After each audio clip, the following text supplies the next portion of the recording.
All right, we're gonna go ahead and get started. Want to be mindful of all of the content we want to share tonight and be mindful of you all's time, depending where you're calling in from. It might be afternoon, evening. Thank you so much for being here, no matter what time of day it is. We are really excited for tonight's Every Educator Counts webinar. This specific topic for tonight is called Beyond the Writing Prompt, Engaging Students Through Relevance. So if you've attended a session this year with us so far, you might kind of see a theme or trend here about writing. And tonight, we're really excited to continue those conversations. So, some logistics, just to let you all know, the recording of the webinar will be posted to our site. So, if you're interested in sharing it or rewatching it, or checking out our previous webinars, everything is archived on our site. So I'll be sure to drop that link in the chat shortly. Closed captioning is also available. So if you want to use that, we encourage you to do so. And then please feel free to use the chat and Q&A features throughout the session to share any thoughts or questions or reflections while you listen. So tonight's conversation is a really impactful one. It centers on designing writing experiences that feel meaningful and authentic to students. So tonight we'll spend some time exploring how writing in its many forms can help young people examine their words, think critically about issues that matter to them, and communicate their ideas with clarity and purpose. So together we'll consider some research-supported approaches that move beyond formulaic prompts and instead foster engagement, voice, and relevance across K to 12 classrooms. So before we begin, if you are new, welcome. A brief word about us. We are turning 60 this year. We are Reading is Fundamental, or RIF, the nation's largest children's literacy nonprofit. Our mission is to spark a love of reading and ensure every child has access to the resources and opportunities they need to become lifelong readers. And webinars, just like this one, are a small part of our continued commitment to supporting all educators and families with practical strategies to make literacy joyful. We are especially excited for tonight to welcome our guest speaker, Dr. Catherine or Katie Sciurba, Assistant Professor of Literacies and Children's Literature in the Department of Language and Literacy Education at the University of Georgia. Dr. Sciurba is a former elementary school teacher who has spent 2 decades teaching writing to K through 12 students in both classroom and intervention settings. Many of you might remember Katie. She has partnered with us before to facilitate a session titled Every Book is a Relevant Book. So feel free to check out that in the archive as well. And we're thrilled to continue the conversation tonight with the focus on writing and student voice. Dr. Sciurba's research explores the connections between young people's identities and their literacy practices, with particular attention to the reading experiences of boys of color, the role of popular culture in literacy instruction, and how race, gender, and historical events are represented in children's literature. Her most recent book was published in 2024 by Teachers College Press. She is also the author of children's literature, including the picture book on the screen. So we are so excited to have her tonight to guide our session. So with that, please join me in welcoming Dr. Sciurba. Welcome. So excited to have you. Thank you. I'm so excited to be here again. I really appreciate it. Thank you to Reading is Fundamental for inviting me back. And I'm going to share my slides in just a second. I think I need permission to do that. There we go. Yep, just gave it to you. Sorry about that. Oh, no, not a problem. Okay, perfect. So let's see here. All right. Of course, it wasn't queued up. There we go. All right. So the first thing I wanted to start by talking about tonight is this phrase, write what you know. And I am going to ask you all to please engage in the chat as much as possible. Feel free to not only respond to any questions I pose to you, but to please share ideas that you have that are similar to the ones that I talk about tonight, because nothing that I'm talking about tonight is going to be revolutionary. I hope it gives you some ideas, some food for thought, but I know that so many of the educators that are joining us tonight are doing such powerful work in their own classroom spaces that I want to honor that as well.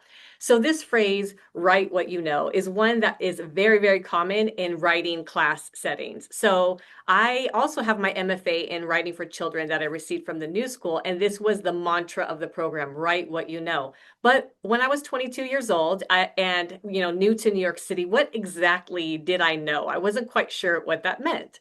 Well, I grew up in Los Angeles, and this is a mural that is for my Los Angeles peeps in the room. If you happen to be here, this is on Figueroa and I think 61st Avenue, or at least it was. I'm not sure if this mural still exists because now this neighborhood that I grew up in, which was predominantly a Mexican American community, a Mexican and Mexican American community, has been completely transformed to the point where it's not such so recognizable anymore. So many of the murals in the place where I'm from have now been painted over. They've literally been whitewashed to make room for businesses. But at one point in time, this was a very thriving community. And this is where I spent many, many childhood days growing up around this house here. Of course, it didn't look like this when I grew up there. This has been, again, completely transformed as the community has changed. But this was my grandmother's house.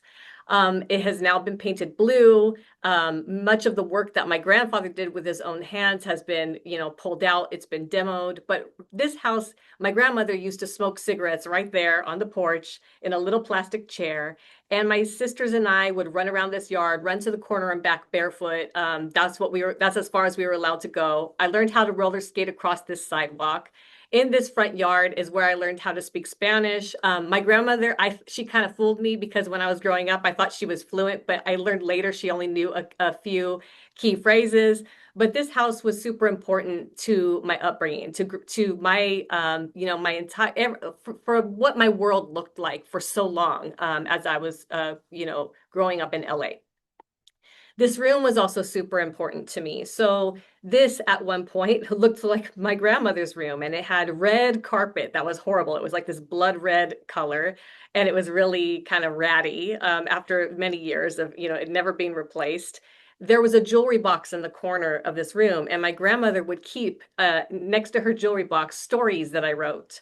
So what did I write about as a kid? My grandfather worked at a paper mill, so there were tablets left over from his days working in a factory. So my grandmother would take what she called her siestas in the middle of the day for about 3 hours, and I would not be allowed to go outside. And so I would write these stories on these tablets about, girls nobody liked who were nerdy and didn't get along with many people. And my grandmother also liked to feed all the neighborhood cats, all the feral cats. So she was kind of the crazy cat lady in the neighborhood. And so I wrote a story called Cats, Cats, Cats, and No Cat and More Cats. And so that is one of the things that I got. This was it was passed down to me. It was a thing that I inherited when my grandmother passed away. So she actually passed away in this exact space before it was transformed. And you see in the back barn doors that were made into the garage was transformed into an entertainment space. But at one point, that was my grandfather's workshop. So a lot of the stories that I would write as a kid were inspired by this place where I grew up. And I still have a hard time going back there because of how much the community has changed. I still haven't driven by my grandmother's house since it was painted blue. So I was one of the first people in my family to go to college. I was the first to go away, and I didn't go that far. I just went up, down the road to San Diego. And one of my closest friends was Suhaili, and Suhaili was also from LA. So it was a very quick, easy connection with the two of us. She spoke Spanish, so sometimes we'd speak Spanish together, depending on, and I learned Spanish. So my family, my grandma again fooled me, so I didn't know my family didn't really speak Spanish. I learned it and had studied it in school. But Suhaili and I would go out because she taught me how to dance salsa. So Suhaili was one of my closest friends. She taught me how to navigate school. We were both work study students. So she really was fundamental to my experiences of, basically just being able to get through college. So I draw a lot of inspiration from my friendship with her. I'll say a little bit more in just a minute. But when I moved to New York City, Suhaili is one of the people who came to visit me. So I moved there right after college. I was very new to New York. I missed home. I really didn't know how to navigate the city too well. Even though I was from a big city, it was quite different than New York. And I moved there right after 9/11. So Suhaili was one of the people who would come there and help me make it feel like home by taking me out to dance salsa. So we went to the Copacabana. We went to many other salsa places. We were crazy and we didn't know about New York weather and stood outside in open-toed shoes in the wintertime, which as you can see from the weather reports right now, that probably wasn't a good idea. But we had this, it was our bond continued. And one of the things that I first wrote, I went to New York to do my MFA in creative writing. And the very first publication that I had, it was a picture book called Oye Celia, a song for Celia Cruz. And this followed that mantra, write what you know. So what did I know? I knew about, I knew something about the Spanish language from where I grew up, even though again it wasn't my home language. I knew a lot about salsa music from my time with Suheli, and I knew about missing home.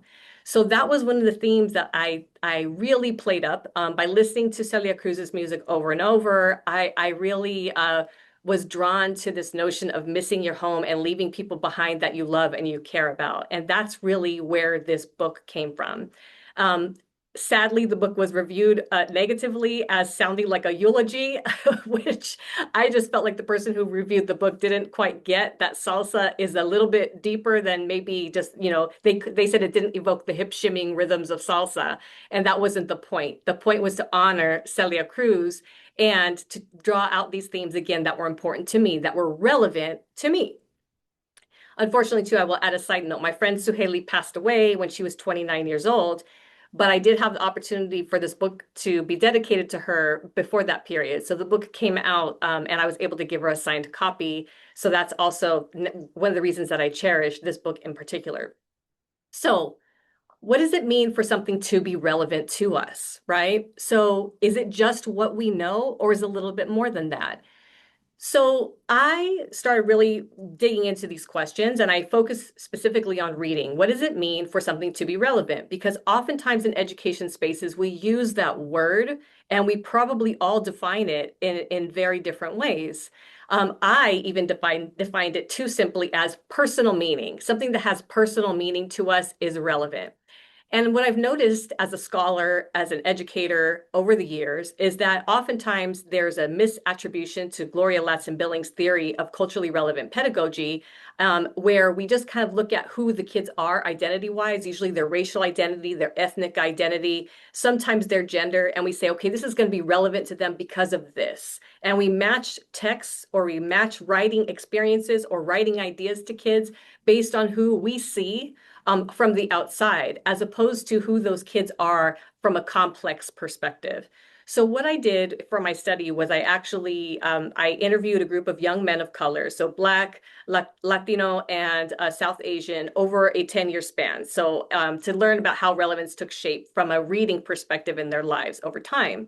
And what I realized is I had to come up with my own definition of relevance because personal meaning wasn't cutting it. So this is where I came up with this definition: the condition of being practically, socially, and or conceptually applicable to one's life. So meaning itself, yes, is part of this, but it's a little bit deeper than that. And what I've argued is that there are also 4 dimensions to relevance. Those are our identity, and that tends to be where we go in education, looking at race, ethnicity, looking at gender. But I also want to think about class, linguistic identity, familial identity. So maybe if you're a sibling, if you're a daughter, if you're a friend, relationships matter with respect to our identity and who we are, how we see ourselves, as well as how other people see us. Our ideology, how do we see the world? What is our viewpoint? What's our political perspective? What's our religious perspective? What is our framework for making sense of the world in which we are a part and the world beyond us? And then spatiality and temporality. So where we are at a given space or time. And these 2 dimensions are also complex. So looking at space, so where we are, maybe we're in a mental space. Geographically, where are we geographically? What kind of house are we from? Do we live in an apartment? Do we live in a giant mansion? All of these things matter. What does your school space look like compared to your home space? And then temporality, which includes your age. And again, this shifts over time. And so all of these different dimensions intersect to form what I'm calling relevance. So all of these things matter and they relate to one another. So for example, time, I was thinking about age. So if you are from a particular racial gender group, and then what that means to you at a certain point may shift over time. Maybe you become more conscious of your racial identity, your linguistic identity as you age, as you grow. So these things all are super important for how we construct relevance. And so what I'd like to think about tonight, and I hope that you all add ideas into the chat, is how we can take this idea, this construct that I've created here, and apply it now to writing. So how do we create writing opportunities for our students that are relevant to them for some reason on this on in this conceptual mapping? So their identity, ideology, spatiality, temporality. How is a piece of writing practically, socially, and or conceptually applicable to the lives of the young people with whom we work? So I want to take this back again, thinking about writing in the K-12 classroom broadly, but I'm going to do this through my own writing. And so I went to Catholic school for 12 years, and this is my actual notebook from seventh grade. I could not find cats, cats, cats, and more cats for you, though that is the one I did want to show you. And so my teachers would give us these prompts every week. And so one of the things that I liked about them is they were super open. We were allowed to interpret these prompts however they mattered to us personally. So there is that personal meaning piece, right? That's part of what is relevant. But sometimes they were or were not so relevant to us. So there are some pieces of writing where I wrote one sentence, and sometimes I wrote quite a bit more. So this is about video games. This whole entire piece that I wrote here, which I know you can't read very well, especially in my cursive writing. Katie Sciurba was a big gamer in 1992. So my boys are 14 and 6 years old, and they are very tickled by this. The fact that their mother had the original Nintendo Entertainment System. My grandparents actually got it for my sisters and me as a group Christmas gift. And we were ecstatic, over the moon. And we used to play with the kids in the neighborhood in my grandma's where my grandma lived too. They would subscribe to Nintendo Power. So before you had YouTubers and gamers talking about video games, you had to look it up in a magazine and learn all the tricks. And that's what we did. So this whole thing is about how I wanted games. I'm probably going to be playing Nintendo later this afternoon. I was really into it. Versus another piece that I have here, which is about the Olympics. So I never watched the Olympics. The only thing I think of is red, white, and blue uniforms and gymnastics. I remember Mary Lou Retton. I see her nowadays and I wonder if she can still do those tricks. I don't really know anything about Winter Olympics. I know that Magic Johnson is going to play basketball in the Olympics. I also think of that little symbol that has 5 loops joined together.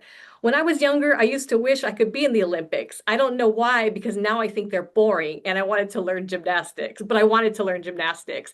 So this topic maybe wasn't so relevant to me at the time, but I found something to write about because it wasn't super relevant, or at least I didn't think it was, but I knew something about it. So write what you know. Yes, I could write about this. I knew something about the Olympics.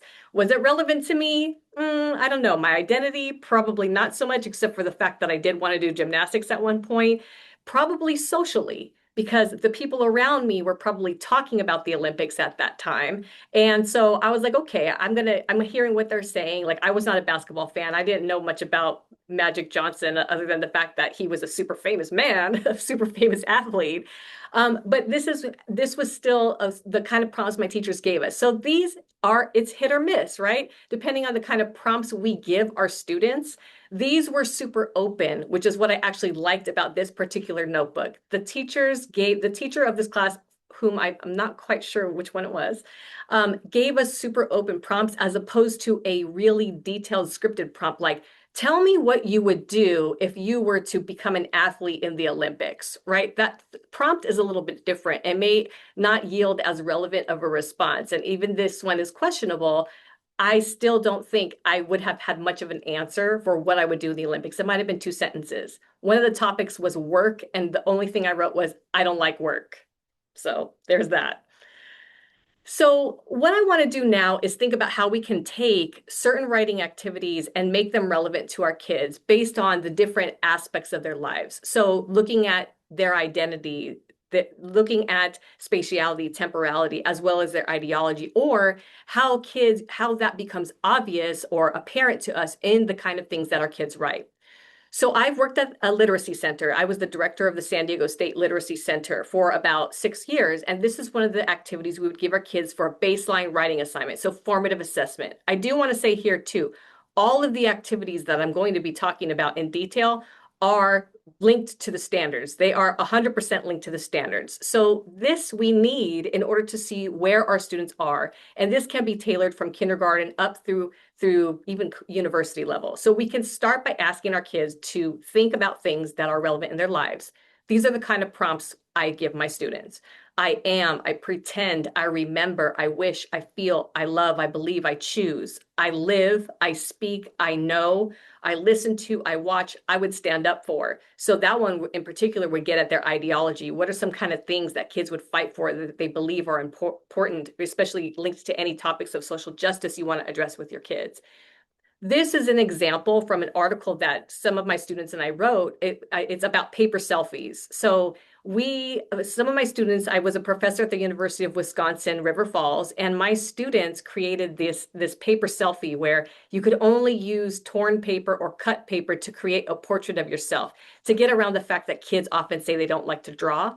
And then the kids would frame these portraits of themselves. They still do. I have a bunch of them here in my office from my students here who are pre-service teachers. They framed these portraits with 4 of their chosen prompts to talk about themselves or what they believe, what they wish, what they hope. And then you can actually assess their writing, look at their spelling patterns. So you can see, I love my family. Y is how this particular student wrote my. You can see the absence of punctuation, but you can also see that she knows how to express her ideas. So the bottom sentence there, I feel happy when my mom gives me kisses. And again, I've talked about this with my students. We had to figure it out. We had to decode this together, but then to figure out what next steps we would take to work with our student. Now, this is an example from a really young student, but I also have this one here. So if you don't have time for the paper selfie, you could take an activity like this to reach for your goals. So this is an activity, again, this is something that I found and adapted from the internet. This is not an original activity, unlike the paper selfies. We had kids trace their own hands and they could color them, or they could use a skin color construction paper, and then they would write about their own goals.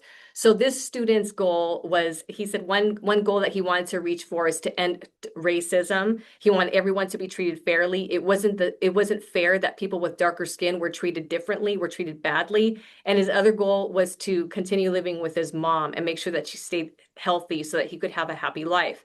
So again, we could look at this identity text, things that are relevant to the students, and we can use these as our formative assessments. There is a link when you get the PowerPoint slides to the full paper selfies article, if any of you want to check that out and see how we wrote about that. So we did our own original study around these projects. Next, I want to talk about another activity that I've done with students for a very long time at all levels, including adults, and this is the writing fortune teller. So this is a completely student-generated writing prompt, and this is for narrative writing. So one of the good things about it is that this is going to help students learn the parts of a story. So they can learn about characters and character development. They can learn about plot. They can learn about setting, and they have a lot of fun with this. So we take giant paper, basically the equivalent of poster paper, and students fold these into those origami fortune tellers. And on the outside are 4 setting choices, and then I have them underline the word they want to spell out. So they spell out the word, for example, rainbow. And then inside you have 8 different characters and 8 different plot points. So they have to choose 2 characters, and then they lift and they get their writing fortune. What's going to happen in the story?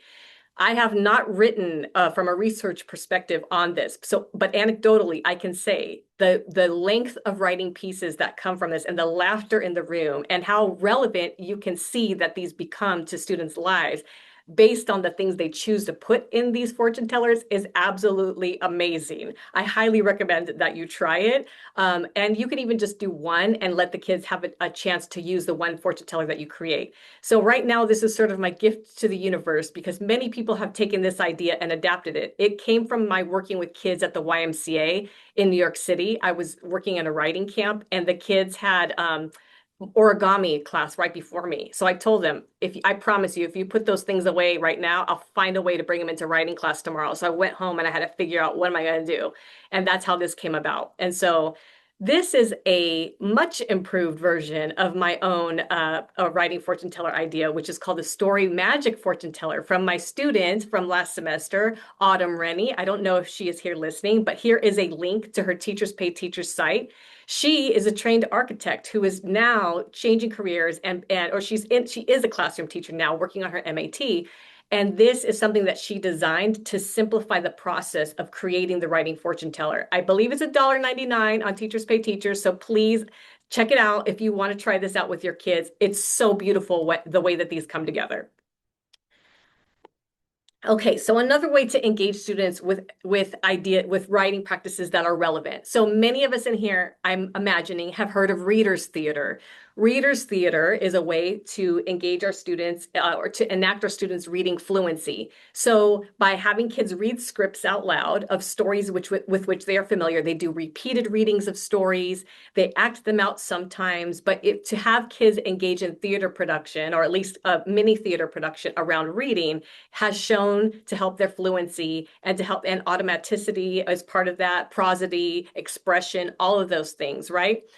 So when I was the director of the Literacy Center, I said, you know what? I'm noticing that many of my kids need help with fluency. So one of the things I did was everything was arts-based, as you could probably tell from this presentation.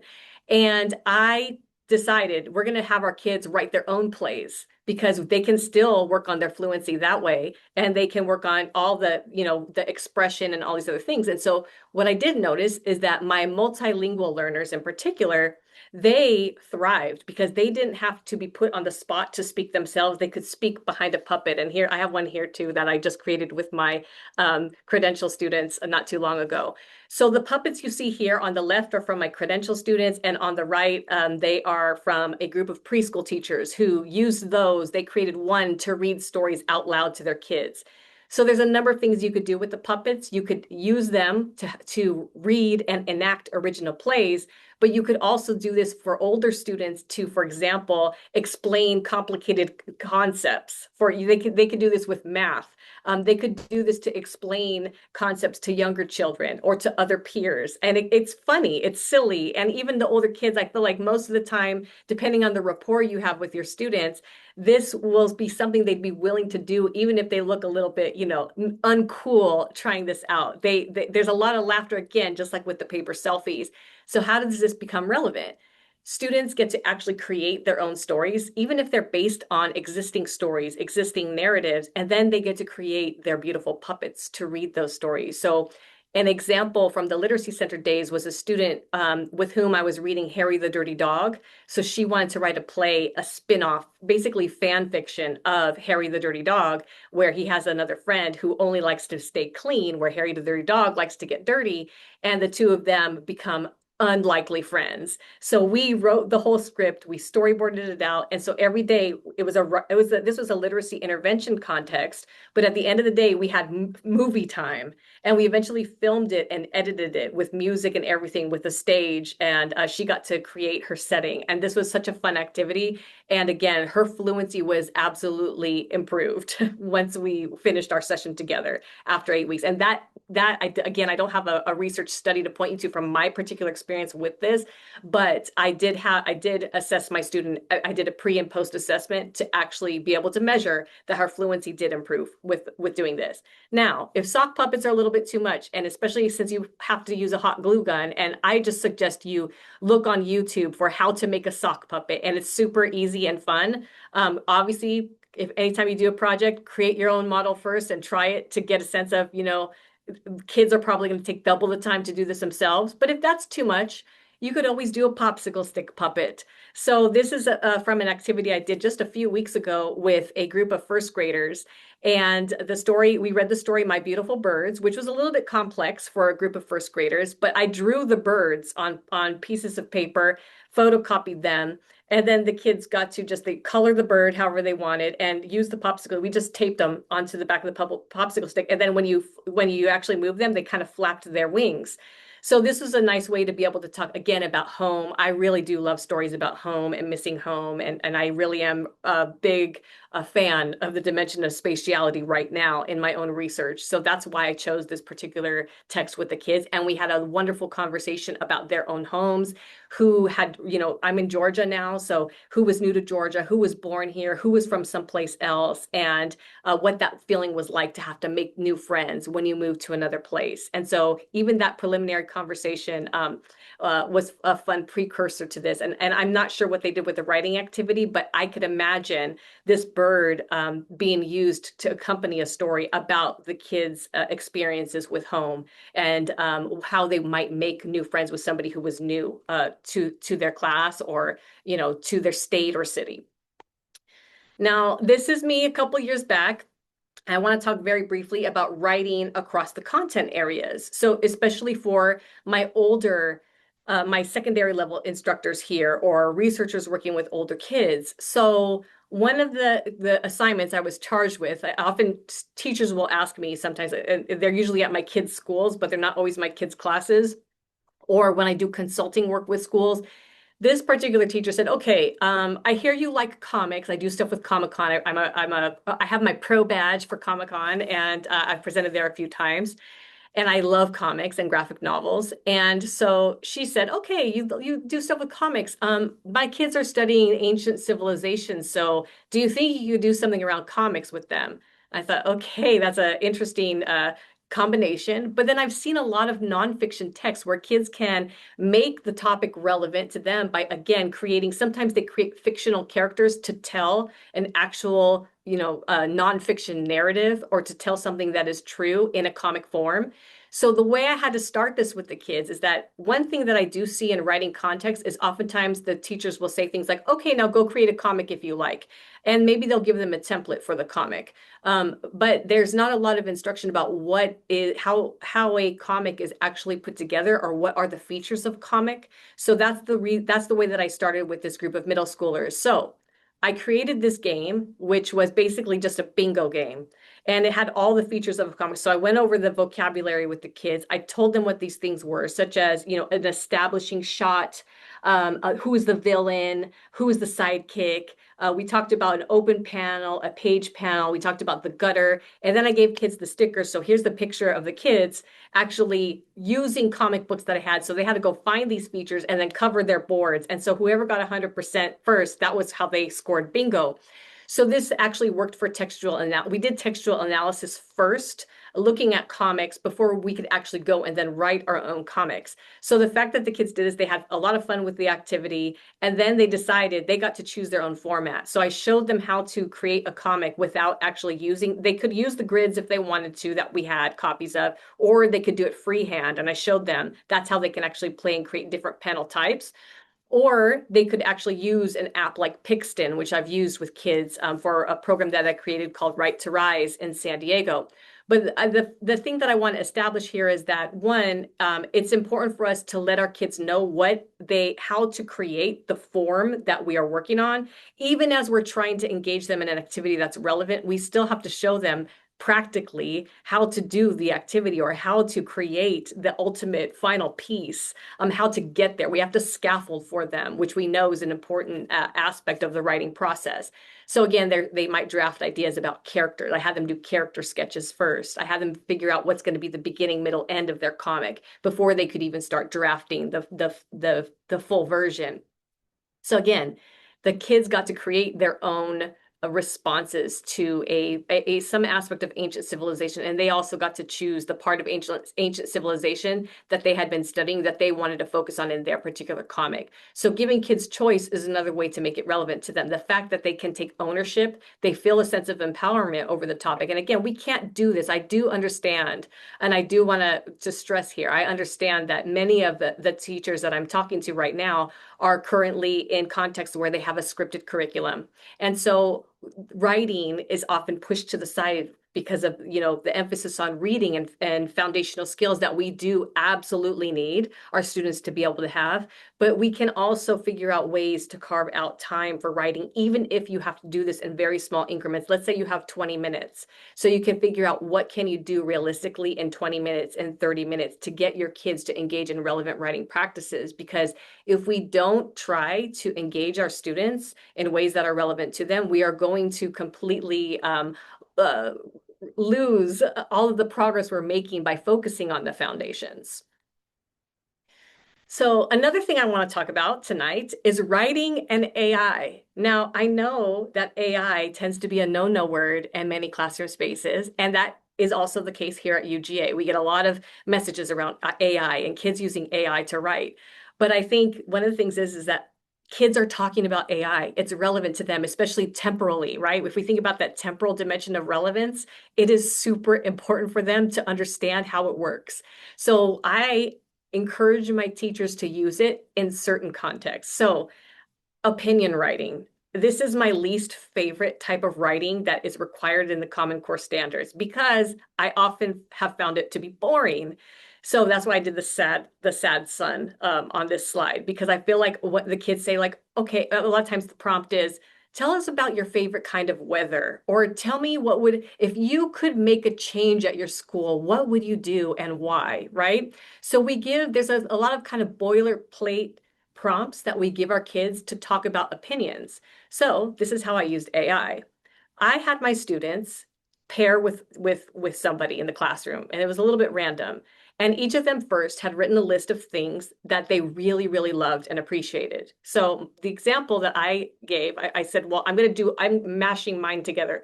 They had to take their interest and a friend's interest and merge them together into an AI image. So the two I had were roller skating and salsa, because of course I like dancing salsa, as you all know already. So this is the image that AI generated for me. And of course, my older boy looks at this as like, look at those wheels. They're totally crazy. You could tell this is AI. And I was like, it's fine. Like it's fine because AI in this context was supposed to be a little bit silly. So I wanted to take this idea of opinion writing, which tends to be a very boring genre in classroom spaces. And again, you could tailor this up or down depending on age level of your kids and what's appropriate.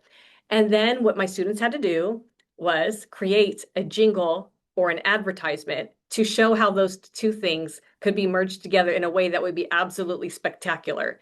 So I put down a backdrop of a salsa song that had no lyrics. It was a karaoke version of a salsa song, and I didn't sing it, but I actually just had the advertisement for the roller salsa night, and I did it over the karaoke mic with an echo for my students. So some of them actually sang songs. So I brought the karaoke mic to class and they had the time to write out these jingles and these ads. So they had to make their case for why the two things that they loved were the most spectacular thing that we should all go to. So we had eating French fries and lifting weights.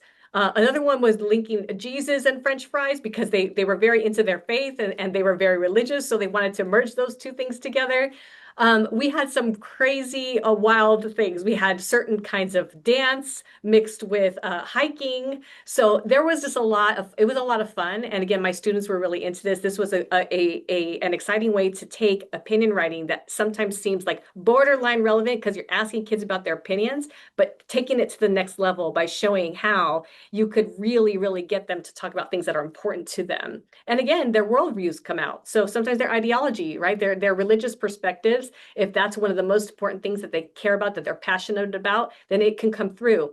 So again, I also want to talk about this notion of propaganda and talking about social justice. So when you make your topics open to your kids, you can find out about what's important to them and you can kind of work from there rather than feeling like you have to lay on your own perspective. And again, I know that we all have our own perspectives and they're going to come through in some way, some fashion or another in the way that we teach our kids. But this actually giving open prompts like this allows your kids to express themselves and their own frameworks for understanding the world in which they are a part. Now, my final slide for the night, and then I'm going to open it up for questions, is to actually be a little bit more explicit here in talking about social justice, pop culture, and writing. So this is another one that I believe, I don't know that I have a link to the article, but you can look this one up. It's called Rising Up with Our Students. So after a few incidents where we saw some anti-Black violence in society, our kids at the Literacy Center were talking about this. And I thought it was important for us to bring it into the literacy context because I didn't think that we could just ignore it. So that's another thing about bringing up social justice topics. Our kids are often talking about things and ignoring them doesn't make them go away, right? So if we don't give them a space to actually express their perspectives, to talk about things that are important to them, and to facilitate those conversations, and to make sure that they're respectfully engaging with each other when they disagree, then we are doing them a disservice because then that's how arguments can arise. And we're not giving the kids the tools necessary to actually engage with others for whom things will be differently relevant, right? So this is around the time when Childish Gambino's This Is America came out. And so I asked permission of the parents if it was okay if we showed the video because of the violence depicted in the video. And they said, oh, absolutely, it's totally fine. And again, the kids were already talking about they had already seen it at home. And so we watched the video and then we read the lyrics to the song. And then we read the lyrics to Marvin Gaye's What's Going On. And then we played the music. We played the song a couple of times to Marvin Gaye's What's Going On. So we asked the students to think about the way in which these two texts were connected. And then the goal ultimately was to write a piece that was relevant to them based on these things that they were already thinking about and talking about with us in snippets in between different activities, right? Or that they were talking about with each other. So the art piece that we gave them, so we started with art. Oftentimes I like to start with the art piece as the precursor to the writing so that kids can, sometimes they're just talking with each other and they're developing their thoughts around a topic or an issue as they're doing something fun with their hands. So this is not the one my kids created for this group in the Literacy Center, but this is a giant um, I want to say mural, but it's a big art piece that I have in my house. It's probably, 5 feet by 4 feet or so. And this is a project I did when I was a classroom teacher in the Bronx in New York City with the help of a teaching artist. So my kids wanted to study the hip hop movement. So we looked at the history of hip hop in the Bronx. The kids got to choose the topic. So what the artist had them do was take felt and they layered the felt. So with one or two other pieces using cutout, similar to the paper selfie, but with felt. So some of the kids actually chose to draw on these pieces, but this was showing the evolution. So you could see in this image, some of the buildings were burning in the Bronx. And then they talked about how the music rose up as a sort of resistance to what was happening, especially class-wise in the Bronx and how people were being displaced.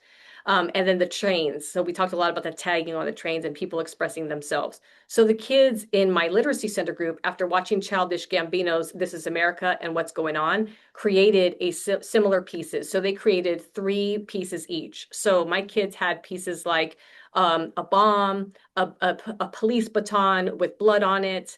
They had certain political leaders depicted. They had a black man with long hair. So what's going on? There's a line about being judged for your hair being too long. So they had a picture of a black man with long locks. And then they also had things like tears and guns. So a lot of these images were showing the violence that the two songs were about. And then the next step was to get our kids to actually write about these things. So what were the connections? How do you think what's going on and This Is America are related to one another? And what are the things, the ideas that you have from these texts, and how might we then, make some changes either in our own lives or socially? So beyond ourselves, what are some changes we can make to prevent some of the things that the singers were addressing in their texts? So this is again, it depends. We chose this activity specifically because it came from our kids.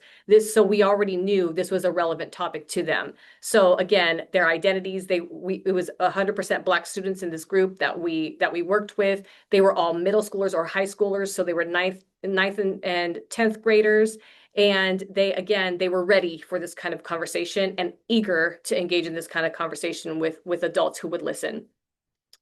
Now, this brings me to my next point, which is about Bad Bunny. So I know there's a lot of different perspectives on that Super Bowl performance. And so depending on your ideological perspective, even personally as an adult, you're going to have a different reading of this particular text. You're going to have a different response. So you would write about this differently than maybe some of your kids would. So I'm part of the salsa community, so I noticed the salsa dancing. That was something that I noted, and I'm connected on social media. I follow many of the dancers that actually were in the Super Bowl, so that was a fun thing to see, to then watch their choreo routines after the performance, to see them do. Actually, I appreciate seeing it again because I felt like they got kind of lost in the crowd. There was so much going on with that performance.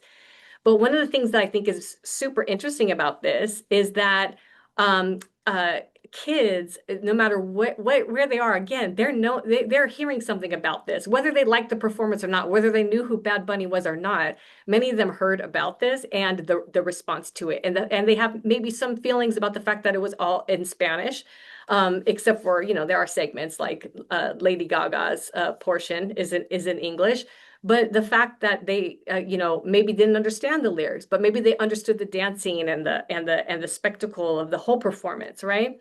One thing I do want to point out that was super interesting for me, what was relevant to me is that I noticed that Bad Bunny was paying tribute to Hector Lavoe, who is a Puerto Rican performer who is known as one of the most important vocalists of salsa music, but certainly of his day. He had an untimely death at the age of 46, but if you see the suit, the glasses, the tie, to me it's unmistakable that he's paying tribute. So in Bad Bunny's Salsa album, I think that he's doing this really interesting kind of like he's making this intertextual connection. So for me, again, as a reader, I'm very interested in seeing how other people are responding to this and what they pick up on, what they pay attention to versus what they choose to overlook or just didn't understand possibly. Now, one of the things that I love about this is there's this tradition in salsa music where it's like an homenaje, it's like a tribute to an elder, like salsero or salsera. So there's a Celia Cruz song. There's a song with Celia Cruz and Tito Puente that's called Celia y Tito, and it says in the lyrics, it says, "Oye Celia, con Tito, pongo a gozar," or "pongo a Tito a gozar." Sorry, is what it is. And ponga Tito a gozar, which basically means make Tito enjoy himself, make him, get into it with her singing with the music. So this line, Oye Celia, is what became the line for my book because of that. I was listening to her music over and over, and I was like, that song's amazing. Like to hear these larger than life performances, like being so respectful toward one another and showing how it wasn't about competing. It was about camaraderie. It was about unity. That's one of the things that I love so much about salsa. So again, not a eulogy. My book should not be read as a eulogy, but it's important to understand this kind of depth of salsa that sometimes is overlooked. When we maybe, there's a line in my book about the girl is saying some people who don't understand the words, but they understand the passion. And she says, I understand the words and the passion because Celia Cruz, like Bad Bunny in the Super Bowl performance, only sang in Spanish. So I am going to stop my sharing here so I can actually see everybody in the chat. I don't know, I wasn't able to see comments popping up, so I hope things if you could call them out for me again at this point. But I do want to say my final words here for you all are that I wanted us to think about the Bad Bunny example to leave on that note because I was thinking, how could we take something that already means something to kids and then turn it into a writing activity that is truly relevant to their lives, right? So we know that meant something to them. So how can they then take that and turn it into a piece that's relevant to them, whether they like it or not, right? It doesn't always have to be a positive relevance. It could be like, it's relevant because I hate it. And that's something they can write about too. So it doesn't have to be all, gumdrops and roses all the time with our kids either. So I encourage you to go out there, take these ideas, run with them. Please share with me at any point anything that you do that's take it into a wild direction and let me know how it goes for you. I'd love to hear it. But I would love to take questions too at this point. Well, thank you so much, Katie. Before I read out some questions and some shout outs that you had throughout too, I really just appreciated everything you shared tonight. I actually didn't recognize the like the Bad Bunny tribute. So that was something I learned tonight, which is really awesome and just made me enjoy the performance, I think, even more. So thank you for pointing that out for us. But there is a question that I want to make sure we get to. So the question is, how can we scaffold critical thinking in writing without overstructuring or limiting students' ideas? hmm That's a great question. And I think that there's not really a short answer to that because it's going to depend a lot on your context, the age of your students. But one of the things I like to do is engage our students first in conversation. And then we have to be comfortable pushing them to deepen their thinking and to provide evidence for their thinking. So not to just say, hey, I claimed this and that's it, and then they shut down, but to actually get them to think, okay, what about this perspective to show them that other ideas exist that are out there and then to then scaffold the writing slowly. So first I would allow, if you look at that seventh grade notebook, starting with free writes, maybe even Mhm. before you have that conversation, let them just jot down whatever's in their mind. And then now we're going to have a conversation about it and then set some parameters about being respectful, but also noting we have to support where we're coming from. And we also, we're becoming educated to push our thinking about something. We're not coming here just to be, to learn what we already think we know, right? Mhm. And I think that's something that we just need to reiterate to our kids at all different levels. And again, the scaffolding, it's a very complicated, probably very long answer that I could give. But I think the best thing to start is like let them express themselves, and then you slowly teach them the structure, and you have to be comfortable making corrections where necessary. Yeah, that's a really good point. And I spent most of my teaching in fifth grade, so I really had a hard time with getting stuck with reteaching just the foundations of writing while also trying to meet the expectations of what fifth grade writing is supposed to look like. So I think you raise a lot of really good points and just there needs to be like a joy and motivation and of course relevance to the topic. So I really like the idea of just allowing them to take away like a prompt, but allowing them to still free write and then working backwards from there. I think we get stuck in prompts and scripts because we feel like we have so much to get through and teach. So I think it's a really good point to just allow them to start first and then you can work because they are not going to feel motivated to do it if you're hounding them from the beginning, from my experience at least. Absolutely. At any level, even the college, my college students, for sure, that's not the way to go.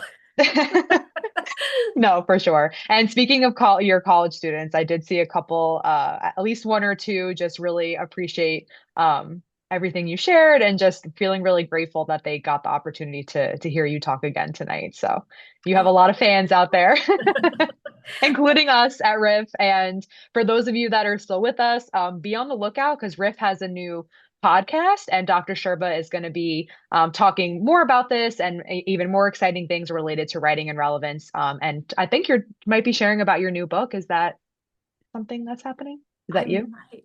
I'm working We on one, have but I don't know that I think it was too early to drop it into the too podcast. premature, too premature. Well, all of that to say, we have so many guests on our podcast as well that we encourage you to go check out, including the wonderful Dr. Sherba. So please be on the lookout for that, as well as the follow-up email. And if you have any questions, please feel free to reach out to either myself or Dr. Sherba. But thank you so much for everything. We are such big fans of yours at Riff, and we feel so lucky to have you in our corner. So thank you for such an engaging session. We really appreciate Well, thank you, and thank you to all of you for coming tonight, and for those who it. will join online. Thank you.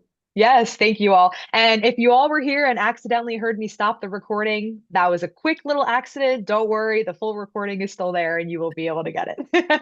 Oh, and someone, just another quick shout out. I enjoyed storytelling and the discussion that takes the load off of the writing. Their thoughts are free. Yeah, that's a really good reflection. Kind of Absolutely, talks about what we were talking about earlier, like the heavy load of all of the things that come with writing. for So sure. That is a fantastic comment. yeah. Awesome. Well, thank you again, and I'm sure we'll be in touch really soon. And thank you all for joining tonight and be on the lookout for the follow-up. Sounds good. Thank Have you. a good one. Thank you all.